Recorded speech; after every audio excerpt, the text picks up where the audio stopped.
made a mistake. That is the simple, undeniable truth of the matter, however painful it might be.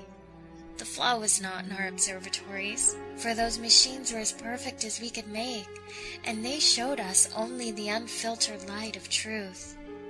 The flaw was not in the predictor, for it is a device of pure, infallible logic, turning raw data into meaningful information without the taint of emotion or bias. No, the flaw was within us, the orchestrators of this disaster, the sentients who thought themselves beyond such failings. We are responsible. It began a short while ago, as these things are measured. We detected faint radio signals from a blossoming intelligence 35,000 deilies outward from the galactic core.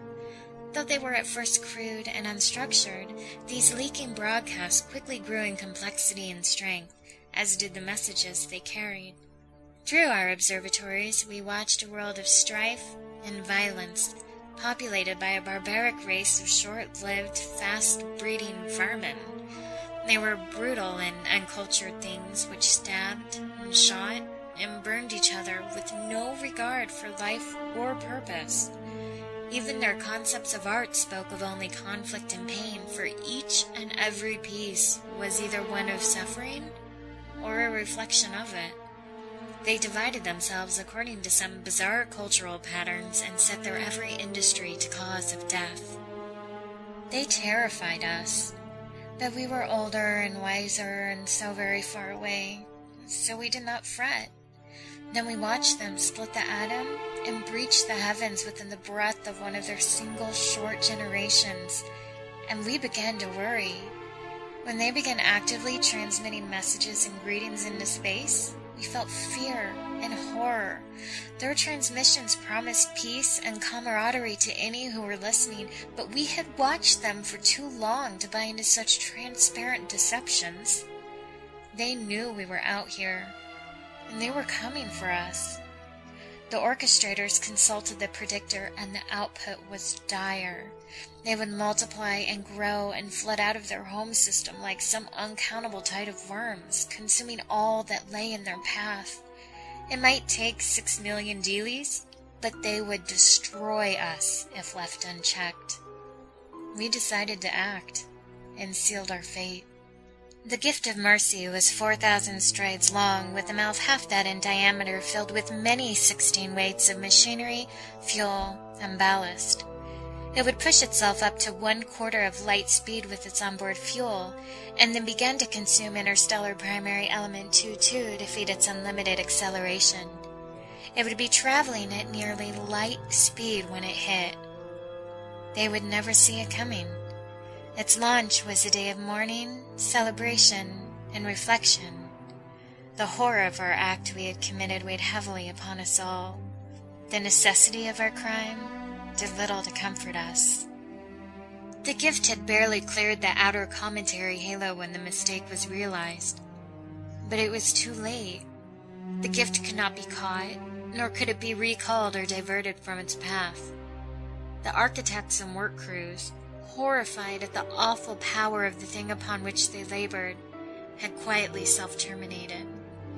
The appalling cost in lives had forced the orchestrators to streamline the gift's design and construction. There had been no time for the design or implementation of anything beyond the simple massive engines and the stabilizing systems. We could only watch in shame and horror as the light of genocide faded into infrared against the distant void. The vermin grew, and they changed.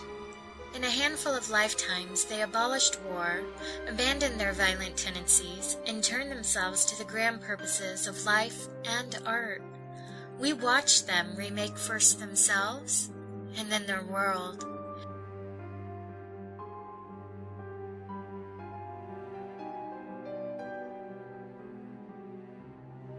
They converted their homeworld into a paradise, and many millions of them poured out into the surrounding system with a rapidity and vigor that we could only envy.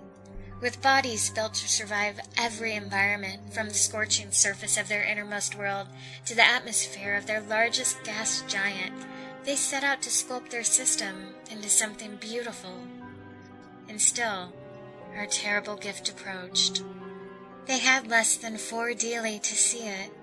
In that time, so brief even by their fleeting lives, more than 10 billion sentients prepared for death. Lovers exchanged last words, separated by worlds in the tyranny of light speed. Their planet-side engineers worked frantically to build sufficient transmission infrastructure to upload the countless masses, while those above dumped lifetimes of music and literature from their databanks to make room for passengers. Those lacking the required hardware or the time to acquire it consigned themselves to death, lashed out in fear and pain, or simply went about their lives as best they could under the circumstances. The gift arrived suddenly. We watched, and we wept for our victims, dead so many dailies before the light of their doom had even reached us. Many thousands of those who had been directly or even tangentially involved in the creation of the gift committed suicide as the final penance for the small roles they had played in this atrocity. The damage was apocalyptic, but not complete. From the shadows of the outer world, tiny points of light emerged, thousands of fusion trails of single ships and world ships and everything in between. For a few moments we felt relief, even joy, and we were filled with the hope that their culture and art would survive the terrible blow we had dealt them. Then came the message, tightly focused at our star. We know you are out there, and we are coming for you.